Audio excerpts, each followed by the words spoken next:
சுரேஷு, சுரேஷு, அப்படியே நில்லுடா, மாலையை கலட்டாதடா. உனக்கான கல்யாணம் இன்னைக்கே இப்பவே இந்த நிமிஷமே நடக்கும்டா. நீ மாலையை கலட்டாதடா அப்படின்னு தங்கராஜு சொல்றதுக்கான ப்ரிடிக்ஷனை தான் இப்போ அழகில் பார்க்க போகிறோம். அன்பான உறவுகள் அனைவருக்கும் வணக்கங்க. வீடியோக்குள்ள போகிறதுக்கு நம்ம சேனலுக்கு உங்கள் பொண்ணான கையால் ஒரு லைக்கை போட்டு ஹைப் பண்ணிடுங்க ஃப்ரெண்ட்ஸ், சப்ஸ்கிரைப்பும் பண்ணிடுங்க. இப்போ பார்த்தீங்கன்னா தடபுடலாக கல்யாணம் ஏற்பாடு நடந்துட்டுருக்கு. பொண்ணு வீட்டில் அப்போ கருக்குன்னே இருக்கிறாங்க. ஏன்னா பயம், தங்கராஜ் மேலே பயம், போலீஸ்காரங்க மேலே பயம் இருக்கிறவங்க ஏங்க பொண்ணு தரணும்னு சொல்லிட்டு வாக்குறுதி கொடுக்கணும் தேவையாங்க? பார்த்தோன்னே வேணான்ட்டு போக வேண்டியது தானே. ஆள் அழகாக இருக்கான், நல்ல வசதியாக இருக்காங்க அப்படிங்கிறதுக்காண்டி இப்போ மாட்டிக்கிட்டு முழிக்கிறாங்க. பொண்ணோட அப்பா அவங்க வீட்டில் எல்லாருமே பார்த்து கேட்குறாங்க. தங்கராஜ் என்ன பண்ணுறாங்க, கண்டிப்பாக என் மச்சானுக்கு வேலை கிடைக்கும், அதுக்கு நான் உறுதியோ. எனக்கு கீழே 1000 பேர் வேலை பார்க்குறாங்க, எனக்கிட்டே அவன் வேலைக்கு வரலாம். அந்த போலீஸில் சம்பளம் கிடைக்கிறத விட நான் 1000 மடங்கு கொடுப்பேன். ஆனால் அவனுக்கு அது பிடிச்சிருக்குங்கனால தான் அந்த தொழிலை பார்க்குறான். அந்த தொழிலை பார்த்து தான் என் மாப்பிள்ளை சாப்பிடணும்னு அவசியம் இல்லை அப்படின்னு தங்கராஜ் எவ்வளோ எடுத்து சொல்கிறாங்க. கொய்யால இம்புட்டு காசு வச்சுருக்க நீ மறுமையை செலவு பண்ணக்கூடாதா மாப்பிள்ளை கல்யாணத்துக்காண்டி? தான் புள்ள பாவம், அவனே நொந்து போயிருக்கேன், இப்போ தான் காது குத்துக்கு செஞ்சேன்னு சொல்லிட்டு கஷ்டப்பட்டுட்டு இருக்கேன்னு சொல்லுதுங்க அங்கே வந்தேன் பாக்கியராஜும் அழகும். ஆனால் அதெல்லாம் முடியாது, இடம் இருக்கு பாரு, அதை வித்துட்டு செய்ய நம்மள ஈஸியாக மர்ம விட்டு சொத்தை மட்டும் மத்தில் போட்டு தேய்க்கிற மாதிரி தேய்க்கிறாளுங்க. ஆனால் பெத்த பிள்ளைக்கு ஒரு செலவு இவங்க பண்ண மாட்டாங்களா, அவங்க மாப்பிள்ளை செய்ய மாட்டானா? என்னங்க நியாயம்? இப்போ பார்த்தீங்கன்னா அந்த கல்யாணம் அவங்க வயிறு எறிஞ்சு பாவம் என்னென்னமோ தகர்த்திட்டம் பண்ணி காசுகளை ஏற்பாடு பண்ணி கொடுத்து கல்யாணத்துக்கு எல்லாம் பண்ணிடுறாங்க. செலவு எம்புடு பாவம் பாக்கியராஜ். இவனும் கொஞ்சமாவது அறிவு வேணாமா? இத்தனை நாள் இன்ஸ்பெக்டராக, அதாவது எஸ்ஐயா இருந்திருக்காரு, காசு சம்பாரிச்சு வச்சுருப்பேன். ஆமாங்க இப்போ தாங்க வருது. ஆரம்ப சீனில் ஒருத்தன் காசு கேட்பானே, இல்லவே இல்லடான்னு அப்படியே பெட்டி நிறைய பணம் விழுகுது, டிராவில் இழுத்து மூடுறேன், ஒரு பைசா கூட இல்லைன்னு யாரு கேட்பா? அண்ணே, ஆமாங்க பாக்கியராஜ் அண்ணன் தாங்க, இப்போ தாங்க ஞாபகம் வருது, தம்பி உடையான்னு படைக்காஞ்சான்னு சொல்லுவாங்க. இவனுக்கெல்லாம் 10 பைசா கூட நவத்தக்கூடாதுங்க, அப்படியே வச்சுக்கிட்டு அவன் எவ்வளோ நெருக்கடியில் பாக்கியராஜ் கேட்பாரு தெரியுமா? ஆனால் இந்த சுரேஷ் இனிமேல் தான் நல்லவரை திருந்துறதுக்கு வாய்ப்பு இருக்குன்னு தான் நினைக்கிறேன். உங்கள் பொண்ணு கழுத்தில் தாலி கட்டுறதுக்கு அடுத்த அந்த நிமிஷத்தில் என் மாப்பிள்ளை எஸ்ஐயா இருப்பான் போதுமா அப்படின்னு வாக்குறுதி கொடுத்ததுனால நம்பி ஓயாமல் கேட்குறாரு மாப்பிள்ளை பொண்ணோட அம்மா அப்பங்காரன் வந்துட்டு எப்பா சம்மந்தியமாக உங்கள் பிள்ளைக்கு வேலை கிடைச்சிச்சா, வேலை கிடைக்குமா, ஏதோ ஆர்டர் வந்திருக்கா, அட வந்துறியா, இந்த வந்துக்கிட்டு இருக்கியா அப்பாயின்மெண்ட் ஆர்டர், நீ வாயா பொண்ணை கூட்டியாந்து உட்கார வையா அப்படிங்கிறாங்க. பொண்ணுக்கு மேக்கப்லாம் பண்ணுறாங்க. இங்கே பக்குங்குது, என்ன நிற்குமோ எப்போ நிற்குமோன்ட்டு. ஆனால் மலர் மட்டும் என்னமோ நடந்தால் சரி அப்படிங்கிற மாதிரி நிற்கிது. என்ன போச்சு அவங்களோட காசு. இப்போ பொண்ணையும் ரெடி பண்ணிடுறாங்க, எல்லாம் வந்துடுறாங்க.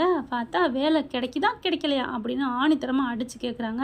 ஆனால் அங்கே ஆளை வச்சு விசாரிக்கிறாங்க. பொண்ணோட்டுக்காரங்க ஒன்று சொம்பையா, அவங்க மட்டும் எப்படி? அங்கே எல்லா டீட்டெயில்ஸும் அக்கு வேற ஆணி வேற கிழிச்சு கட்டிடுறாங்க. அப்படியே வராங்க. ஐயா அப்படின்னு சொல்லிட்டு, என்னாச்சு, என்ன விசாரிச்சிங்களா அப்படிங்கல. இங்கே தங்கராஜுக்கு செம்ம கோவம் வருது.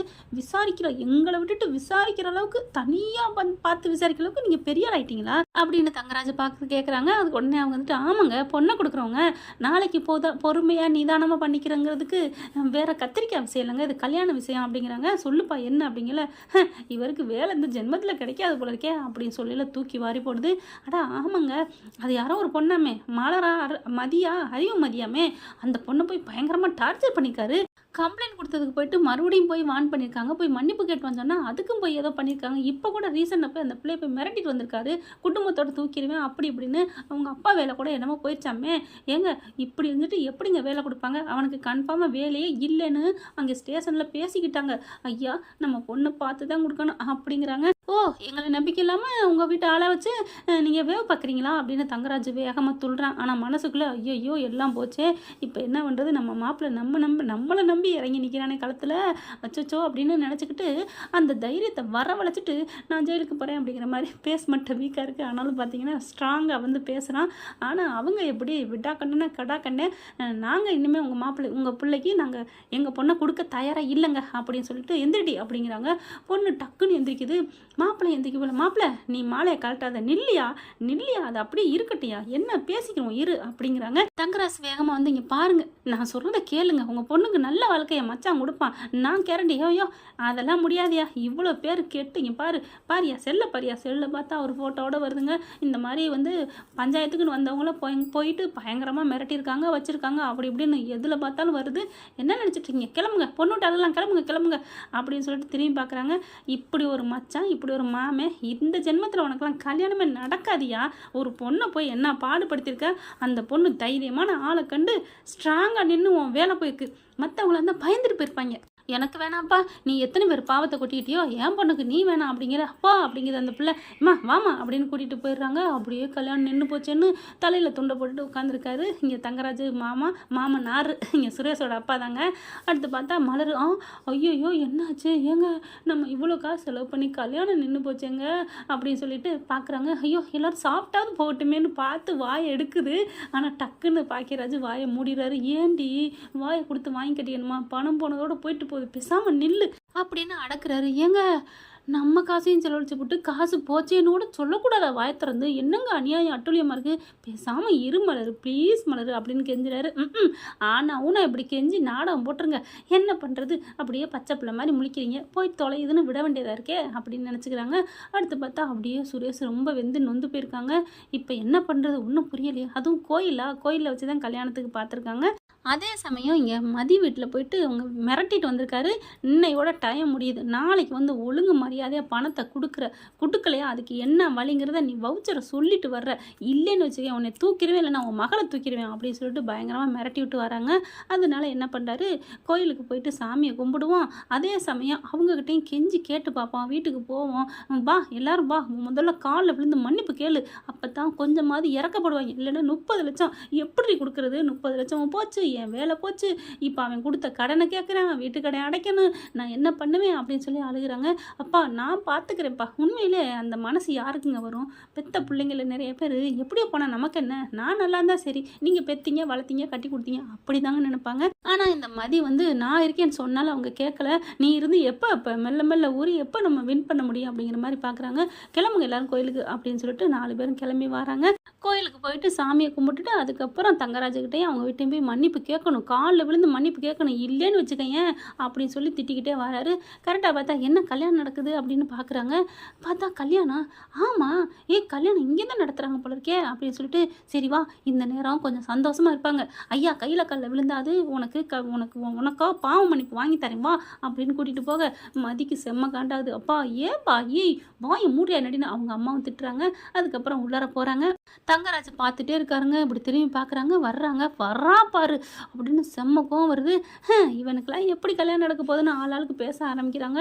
இவங்க பார்த்தா என்ன எல்லாரும் கொய்யா முயன்றுக்கிட்டு இருக்காங்க, பொண்ணை காணும் மாதிரி தெரியுதே, மாப்பிள்ளை மட்டும்தான் நிற்கிற மாதிரி இருக்குது அப்படிங்கல இவங்க 4 பேரும் வர்றாங்க. அக்கா தங்கச்சி அப்பா ஆத்தா வந்த கையோட சார் முதலாளி என்னை மன்னிச்சுக்கோங்க, வாடி அப்படின்னு சொல்லிட்டு யாரும் எதையுமே என்ன நடக்குதுன்னே தெரியாமல் இவங்க மதியோட அப்பா காலில் விழுந்து மன்னிப்பு கேள்றி அப்படின்னு சொல்ல, அப்போது மன்னிப்பு கேட்கல நான் உயிர் அப்படிங்கல, சரி நான் உலகத்தை விட்டு போயிடுவேன், இது தானே சொல்ல போகிறீங்க, நான் விழுந்து தொலைக்கிறேன் உங்களுக்கு ஆண்டி அப்படின்னு சொல்லிட்டு நம்ம மதி என்ன பண்ணுது, என்னை மன்னிச்சிருங்க சார், என்னை மன்னிச்சிருங்கண்ணே அப்படின்ட்டு காலில் விழுகுது. என்னது காலில் விழுகுது, நான் தெரியாமல் தப்பு பண்ணிட்டேன், எல்லாம் என் மேலே தான், ஏன் தப்பு தான், அதனால் நான் கொடுத்த கம்ப்ளைண்ட்லாம் வாபஸ் வாங்கிக்கிறேன், என்னை மன்னிச்சிருங்க, போதுமாப்பா, சரி போதும் எந்திரடி அப்படிங்கிறாங்க. தங்கராஜ் பார்க்குறாரு, ஆஹா ஆடு தானா வழியை வந்து சிக்கிருச்சே அப்படின்னு நினைக்கிறாரு. ஆனால் இங்கே பார்த்தீங்கன்னா மாமியார் வந்து ஐயோ பொண்ணு விடுக்கிறாங்க இப்போ போயிட்டாங்களே, இதை முன்னாடியே சொல்லியிருந்தா வேலை கிடச்சிரும், இவள் வாபஸ் வாங்கிடுவான்னு சொல்லியிருக்கலாமே, ஏங்க நம்ம போய் கூப்பிடவா அப்படின்னு மாப்பிள்ளை நம்ம போய் கூப்பிடவான்னு போக அத்தை அப்படின்னு அப்படி சுண்டி விட்டு கூப்பிட்றாரு. என்ன மாப்பிள்ளை அது இனிமே வேணாம், அது வந்து வீதிக்கு போயிடுச்சு, இனி நமக்கு வேணவே வேணாம், அது வந்து தீயில வெந்துடுச்சு, அதனால் நமக்கு வேணாம், இப்போ ஏதாவது ஒரு பழம் நம்மக்கிட்ட இருக்குன்னு மனசில் நினைக்கிறாங்க.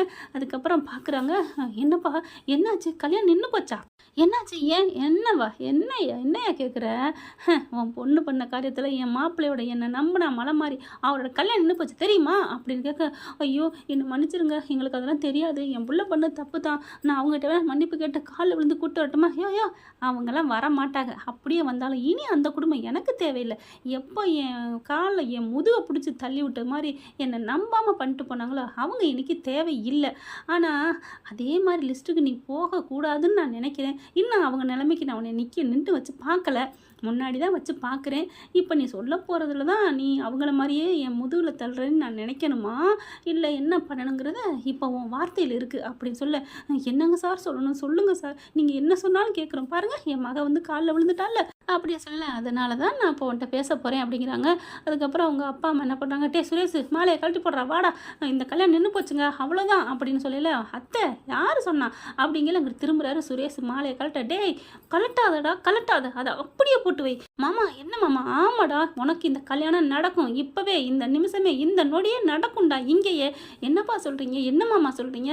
ஆமாம், இப்போ பொண்ணெல்லாம் ரெடி, நான் எந்த பொண்ணை காமிச்சாலும் நீ கட்டுவ தானே தாலி? என்ன மாமா இப்படி சொல்லிட்டீங்க? நீங்கள் இந்த தூணுக்கு தாலி கட்டுன்னு சொன்னாலும் கட்டுவேன், நீங்கள் இந்த வேனுக்கு இங்கே வெளில நிற்கிதா அதுக்கு தாலி கட்டுன்னு சொன்னாலும் கட்டுவேன், இதோ இங்கே நிற்கிறாளே நம்ம வாழ்க்கை குடிக்கெடுத்தவ இவ கழுத்தில் கட்டுன்னு சொன்னாலும் கட்டுவேன் மாமா. உங்கள் வாழ்க்கை உங்கள் வார்த்தை தான் மாமா எனக்கு வேதம் அப்படிங்கிறாங்க. அதைத்தாண்டா சொல்ல வந்தேன், கட்டு. இப்போ நீ 3 சொன்னியே அதில் ஒன்றுக்கு தாலியை கட்டு அப்படிங்கிற.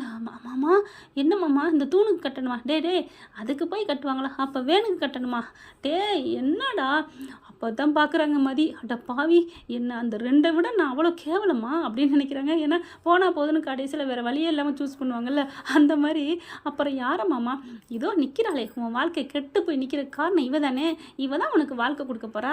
இல்லை நீ தான் இவளுக்கு வாழ்க்கை கொடுக்க போகிற, ஆனாலும் உன்னோட கேஸை வாபஸ் வாங்க இவ தானே முடியும், அதனால் இவ கழுத்தில் நீ தான் தாலி கட்ட போகிற. இல்லை நீ வந்து இவ கழுத்தில் தான் கட்ட போகிற அப்படின்னு சொல்ல என்னன்னு பார்க்குறாங்க. அப்பா என்னப்பா அப்படிங்கல. சார் அப்படின்னு கெஞ்ச வராங்க. என்னையா என்ன நாளைய பொழுது உனக்கு நல்லபடியாக விடியணுமா வேணாமா? அது வந்து அப்படிங்கிறாங்க. என்ன அது வந்து நல்லா நினச்சிப்பார், என்ன குறை என் மாப்பிள்ளைய பாரியா அப்படின்னு சொன்னோன்னே மாமியாரும் மாமனாரும் பார்க்குறாங்க. அதாவது மதியோட அப்பா அம்மா மாப்பிள்ளைய பார்க்குறாங்க. அழகாத்தான் இருக்கான், இவளும் கொஞ்சம் பொம்பளை அடக்கமாக இல்லாமல் சீண்டி விட்டா அப்படி தான் எல்லாருமே நினைப்பாங்க. இங்கிட்டு மதி சைடில் பார்த்தா கரெக்டு தான் தோணும். உங்களுக்கெல்லாம் என்னென்னு கரெக்டாக தப்பான்னு கமெண்ட்ஸில் சொல்லுங்க ஃப்ரெண்ட்ஸ். இப்போ பார்த்தா மாப்பிள்ளைய பார்க்குறாங்க, நல்லாத்தான் இருக்கார் மாப்பிள்ளை.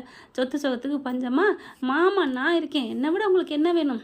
என்ன வேணும்? கண்டிப்பாக உங்கள் பொண்ணு வாபஸ் வாங்கிட்டா வேலையும் கிடச்சிரும். அப்புறம் அங்கிட்டு ஒரு 6 மாதத்தில் அவன் வந்து இன்ஸ்பெக்டர் ஆயிடுவான். அப்படியே மேலே போயிட்டே இருப்பான். என் மாப்பிள்ளையை நான் பெரிய கமிஷனர் அளவுக்கு ஆக்கி காமிப்பேன், என்னால் அது முடியும். ஆனால் நீ இப்போ இந்த பொண்ணை கல்யாணத்துக்கு ரெடி ஆக்குற முடியுமா முடியாதா? இல்லை இப்போவே என் 30 லட்சம் கடனை எடுத்து வை அப்படிங்கிறாங்க. அப்படி பார்க்குறாங்க. எங்களால் முடியாது சார் அப்படிங்கிறாங்க. அப்போ பொண்ணுக்கிட்ட சொல்லியா, ஏய் வாடி அப்படின்னு இழுத்துட்டு போகிறாங்க. 1 நிமிஷம் அப்படின்ட்டு இந்தாங்க எல்லாத்தையும் மாற்றி கூட்டிகிட்டு வாங்க அப்படிங்கிறாங்க. அதுக்கப்புறம் ரூம்குள்ளே போய் அடைச்சிக்கிட்டு கெஞ்சுறாங்க கதறாங்க ஃபஸ்ட்டு. அதுக்கப்புறம் ஓங்கி அட்டி கொடுக்குறாரு. இப்போ மட்டும் நீ சம்மதிக்கலன்னா நாங்கள் என்ன ஆகும் தெரியுமா, உனக்கு எப்படி கல்யாணம் பண்ணித்தானே ஆகணும், கல்யாணமே வேணாம் எத்தனை வருஷம் திரிவ அப்படி இப்படின்னு கத்துறாங்க. அப்பா அதுக்காண்டி அவனை முரடேன்ப்பா, அவன் வேணாம்ப்பா. என்னடி பேசுகிற, நாட்டில் 3/4 பேர் ஆம்பளைங்க அப்படி தாண்டி இருக்கிறாங்க. நல்லதாவே அமையாதுடி, நல்லதாக அமையாட்டியும் நம்ம தாண்டி அமைச்சுக்கணும். நீ போய் நல்லபடியாக மாற்று. இவ மாற்றிட்டாலும் இவ கிழக்குன்னா அவர் மேற்கா இருக்குதுங்களே, அதெல்லாம் சரியாக போயிடும் அப்படின்ட்டு. இங்கே பாருமா எங்கள் 3 பேர் உயிர் உன் கையில் தான் இருக்குது அப்படின்னு பிளாக்மெயில் பண்ண ஆரம்பிக்கிறாங்க. வேறு வழியே இல்லாமல் மேக்கப் பண்ணிக்கிட்டு எல்லாத்தையும் பண்ணிக்கிட்டு மணமடியில் வந்து உட்காருது. இங்கே சுரேஷ் பார்க்குறாரு. மாமா இவ கழுத்துலையா கட்டுறது, என்ன மச்சான் டைலாக்லாம் விட்ட மாமா, நீ வேனில் கட்ட சொன்னாலும் கட்டுவேன், தூணில் கட்டினாலும் கட்டுவேன்னு சொன்னேன், நான் அதுக்கு கூட கட்டுவேன். ஆனால் இவளை போயிட்டு மாப்ப என்ன மாப்பிள்ள தூணை கல்யாணம் பண்ணிட்டு கட்டி பிடிக்க முடியுமா, பிள்ளை வைக்க முடியுமா? ஆனால் இவளை பாரு என்னதான் வாயடிச்சு திமிரா இருந்தாலும் நல்லா தான் இருக்கிறா. பரவாயில்ல உனக்கு ஏற்ற ஜோடி தான், போலீஸ்காரன் பொண்டாட்டி மாதிரி கரெக்டாக கெத்தாக இருக்கா. நீ என்ன மாப்பிள்ள அப்படின்னு சொல்லிட்டு என் தங்கச்சின்னு சொல்கிறதுல எனக்கு பெருமையாக இருக்குது. நாளைக்கு கேஸை வாபஸ் வாங்க, புருஷன் ஆயிட்டா அப்படியே மாறி தானே ஆகணும் அப்படிங்கல. மாமா அப்போ நிஜமா, அட ஆமையா கட்டியா தாலியா மாலையை போடியா அப்படிங்கிறாங்க. அதுக்கப்புறம் 2 பேரும் மாலை மாற்றுறாங்க. ஆனால் பார்த்தீங்கன்னா நம்ம மதிக்கு தாங்க மனசே சரியில்லை. மலர் பார்க்குது. வாழ்த்துக்கள்மா அப்படின்னு கையை பிடிக்கிறாங்க. நீங்கள் நான் அன்னைக்கு உங்களை பார்த்தது தானே அப்படிங்கிறாங்க. கடைசியாக எனக்கு ஒருத்தியா என் வீட்டுக்கு வரப்பறியா, என் அழகு மலர், என் பேர் அழகுமதி அப்படிங்கிறாங்க. ஆனாலும் உங்கள் குழந்தை அவர் நல்லவர் தான், அந்தா இங்கே நிற்கிறானே தங்கராசு தொங்கராசுன்னு, அவன் பேச்சை கேட்டு தான் இப்படி ஆடுறாரு. நீ கரெக்டாக வந்து முந்தானையில் முடிஞ்சு வச்சுக்கோ. அக்கா நான் எப்படிக்கா அப்படிங்கிறாங்க. அதெல்லாம் சரியாக போயிடும், மூஞ்சியை சிரித்த மாதிரி வச்சுக்கடி, நீ என் தங்கச்சிடி அப்படின்னு அப்படி ரொம்ப இதாகிறாங்க, கொஞ்சிக்கிறாங்க. அதுக்கப்புறம் கெட்டி மேலங்கையில் சுரேஷ் வேண்டா வெறுப்பா தாலியை கட்டுறாங்க. என்ன ஃப்ரெண்ட் இப்படியெல்லாம் போனால் நல்லா தானே இருக்கும். பார்க்கலாம். தேங்க்யூ. இந்த வீடியோ உங்களுக்கு பிடிச்சிருந்தா தயவு செய்து லைக் பண்ணுங்க. இன்னும் அப்டேட்ஸ்க்காக சேனலை சப்ஸ்கிரைப் பண்ண மறக்காதீங்க. நம்ம கிட்ட இருக்க எல்லா சேனல்ஸோட லேட்டஸ்ட் வீடியோ அப்டேட்ஸ்க்காக மேல ரைட் சைடுல காட்டுற லிங்கை கிளிக் பண்ணி வாட்ஸ்அப் குரூப்ல ஜாயின் பண்ணுங்க. உங்களிடம் விடைபெறுவது நான் உங்கள் மெஹர்.